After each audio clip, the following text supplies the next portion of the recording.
Hi, I'm Jennifer Schlickburn, the Game Pioneer, and today I'm here to talk about Federation, a game released at Essen in 2022.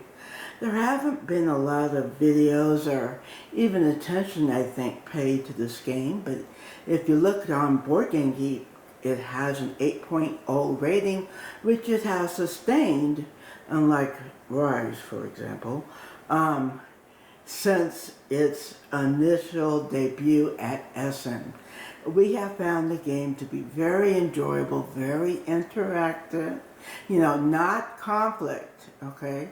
But still, you definitely are competing with other players on the board to improve your position. The theme is basically, science fiction out in the universe, and you are part of this federation, and there's five delegations, or 5 member planets, and you want to be the best planet.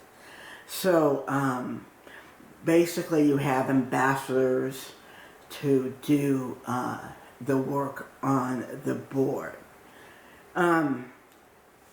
The game with 4 has taken us between 1.5 to 2 hours with experienced players. The teach isn't too bad. You should be able to get the teach down, assuming you understand it, which I didn't at first. I used Rollo's playthrough to fill in the gaps, but assuming you understand it, you should be able to get the teach down in 20 minutes, maybe 30. So for your first game, you're looking at 2 hours. I would say though, as a benefit, that when you play your first game, you're going to understand most of what's going on. This is no weather machine where or at least we have had to play the game twice to even figure out what the rules were. So this is way more direct and up front. So basically then you have these ambassadors, and so there's a board, if I can manage to put this up properly. You're only seeing part of it, but you're seeing the part that the ambassadors go on. And so your ambassadors can either help you do stuff on the rest of the board, or they can help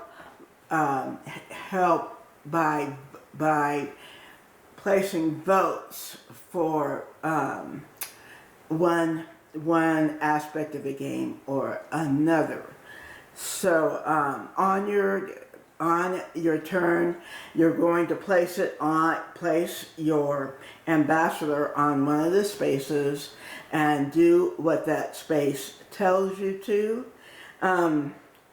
You can also, fortunately, get upgrades to your placements. The areas on the board that you will be interacting with, the other players will also be interacting there, and you will gain benefits if you are ahead of the other players. On the other hand, you cannot be ahead of the other players on all the different areas, so you have to kind of decide what to do. But at the same time, this is what makes it interesting, you can't afford to ignore one area either. You're not going to win by only doing this part or only doing another part. You're going to have to figure out exactly how you want to allocate scarce resources, as they say.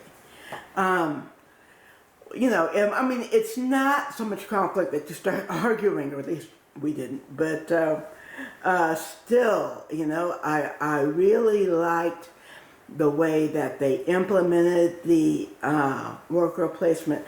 Part of it was a little weak. Like, this part up here, you slowly start gaining stuff, and maybe you'll get to the end here. That was a little weak, but it really didn't take away much from the actual gameplay. We have played the game, I believe, 7 times now, and we've always had a very good time. I would say the weight of the game is probably, again, BGG terms, right? Maybe low 3s. It's not an incredibly complex game, but it's more than, let's say, something like Everdell, right? The number of players, I feel, the more players, i.e., when you have 4 players, the better the game is, because the more the competition is, and you don't have to make, kind of downgrade the experience to accommodate lower player counts. However, it does do that, and it does work. It's just not the best, experience of the game. As far as I know, unfortunately, there is no U.S. distribution of the game yet. I got my copy from philbertnet.com, which is where I get most of my Euro games, because Philbert is in France. They get a lot of the European games, and they only charge $20 for transcontinental shipping. Although, I will say this much, Woodcraft here was actually cheaper, even with the shipping, than had I pre-ordered the Rio Grande version. So that was kind of interesting. Yeah, the other Essen games that I've enjoyed have been Toledo, which I don't think I'm going to do a review on, because there's a million reviews out there. It's very popular. It's very much available here in the United States. So, maybe, we really like it, but not sure. Woodcraft, I'm probably going to do a review on before the release of the Rio Grande version. Terracotta Army, I really like it. Again, a very interactive game. Wayfarers of the South Tigris was, after you play a game like Federation and it's really interactive and you're really competing, it was just a big letdown. I'm sure a lot of people will love it, and someone was telling me, oh, the interaction is very subtle. Well, it might be, but it's a little too subtle for me to see, right? So, not to say that everything has to be a World War II historical miniatures game, but really I'm not up to digging for, oh wow, I finally found the interaction. So no, that's not me.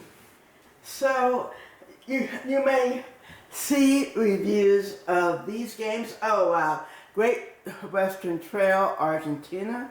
I know it's been dissed. I know people haven't liked it, but we loved it. Loved it. It was so good.